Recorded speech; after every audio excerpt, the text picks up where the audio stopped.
Second episode की शुरुआत 2004 के एक फ्लैशबैक से होती है जहां जुवॉन और हेजुन मस्ती करते करते थक जाते हैं और फिर साना उनके लिए मिल्क लेकर आता है। जुवॉन कहती है मुझे भूख भी लगी है तो साना स्नैक्स भी लेकर आता है। जुवॉन खाते खाते पूछती है तुम्हारे पास इतने स्नैक्स कैसे। हेजुन कहता है लड़कियां हमें काफ़ी स्नैक्स देती रहती हैं, मेरे पास भी बहुत सारे हैं। उन्हीं पैकेट्स में से एक लिमिटेड एडिशन चिप्स होती है जो जुवॉन अपनी फ्रेंड के साथ शेयर करने के लिए नेक्स्ट डे स्कूल ले जाती है। फ्रेंड पूछती है ये कहाँ से मिला तुम्हें, तो जुवॉन कहती है ओप्पा से।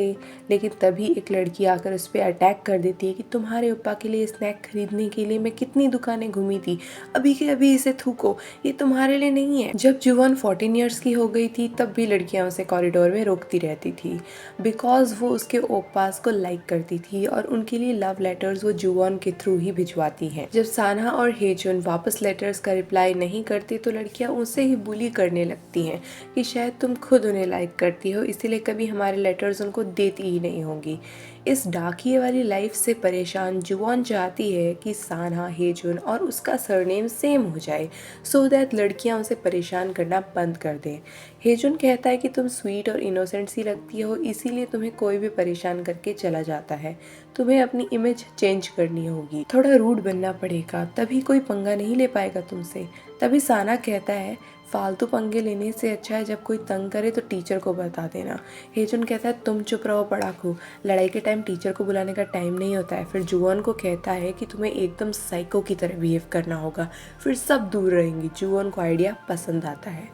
स्कूल में वापस उसे दो गर्ल्स लेटर देकर परेशान करने लगती हैं।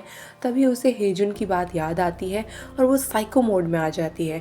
जुवॉन एक लड़की का हाथ पकड़कर कीचड़ वाले पॉन्ड की तरफ भागने लगती है उसे वहाँ गिराने के लिए, लेकिन जुवॉन का खुद का पैर फिसल जाता है और वो पॉन्ड में गिर जाती है। हेजुन का मैच चल रहा होता है लेकिन जुवॉन की फ्रेंड डाल जो क्लास प्रेसिडेंट भी है हेजुन के पास भागकर पहुंच जाती है और उसे बताती है कि जुवॉन पानी में गिर गई है। हेजुन उसी टाइम बास्केटबॉल कोर्ट से बाहर भाग जाता है। वहीं साना भी क्लास में कोई काम कर रहा था। तभी जुवॉन जब गिरी तब सभी बच्चे क्लासेस में इसे देखने लगे और उनमें से एक ने कह दिया कि साना ये तो तुम्हारी बहन है ना। साना भी अपनी जैकेट लेकर नीचे भागता है। जुवॉन पॉन्ड में गिरने के बाद एकदम एम्बैरेस्ड फील कर रही होती है। तभी उसे एक आइडिया आता है, वो बाहर निकलकर सीधा उन दोनों गर्ल्स के पास जाती है और कहती है कि दीदी आप मुझे फिर से मारोगी क्या, मतलब full on victim card play करती है और सभी बच्चे उसकी साइड लेने लगते हैं।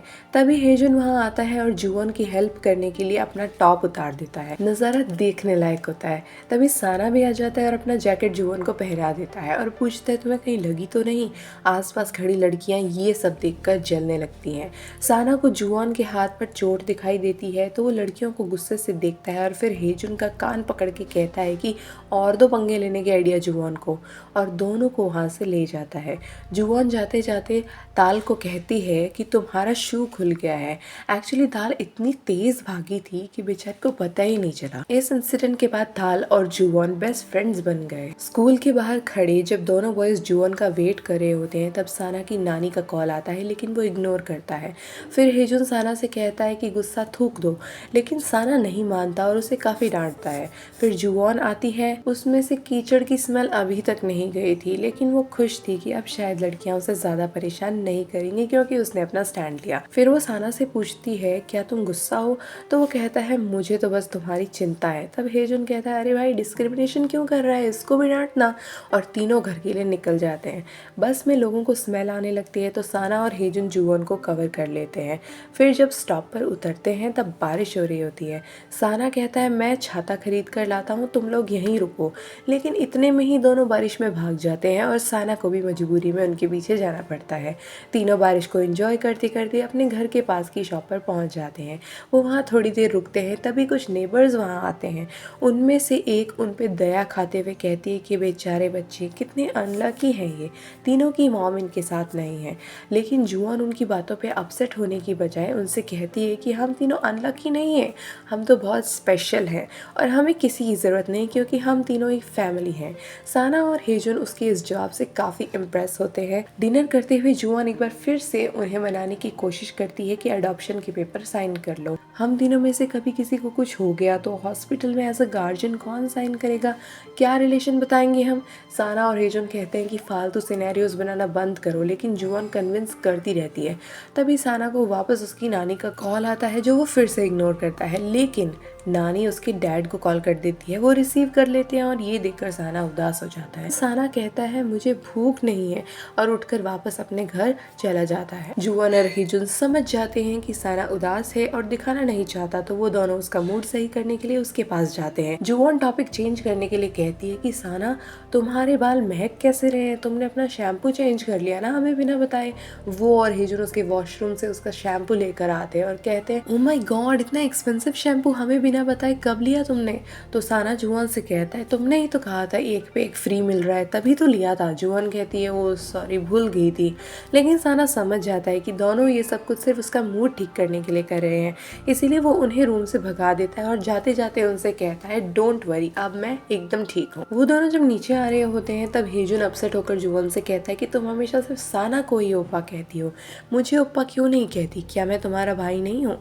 जिस पर जुआन उसे तंग करने के लिए बार बार ओप्पा ओप्पा कहकर चिढ़ाने लगती है। अगले दिन स्कूल में साना के टीचर उसे बताते हैं कि उसे सोल के सबसे बड़े मेडिकल कॉलेज से स्कॉलरशिप मिली है, लेकिन साना सोल जाने से मना कर देता है और कहता है कि वो अपने घर के पास वाले मेडिकल कॉलेज में ही पढ़ाई करेगा।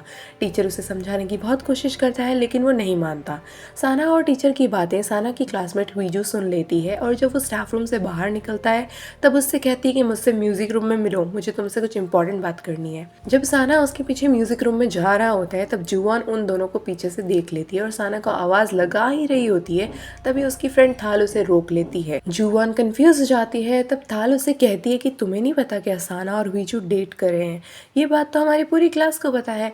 जुआन ये सुनकर काफी शॉक हो जाती है कि जो बात सबको पता है वो साना ने मुझे क्यों नहीं बताई, लेकिन रियलिटी कुछ और है दोस्त, ये मैं आपको बताऊंगी नेक्स्ट पार्ट में। अभी तक की कहानी आपको कैसी लग रही है मुझे कमेंट्स में ज़रूर बताना। वीडियो अच्छी लगी हो तो इसे लाइक करना और चैनल को सब्सक्राइब भी कर लेना। मिलते हैं नेक्स्ट पार्ट में, तब तक के लिए अलविदा।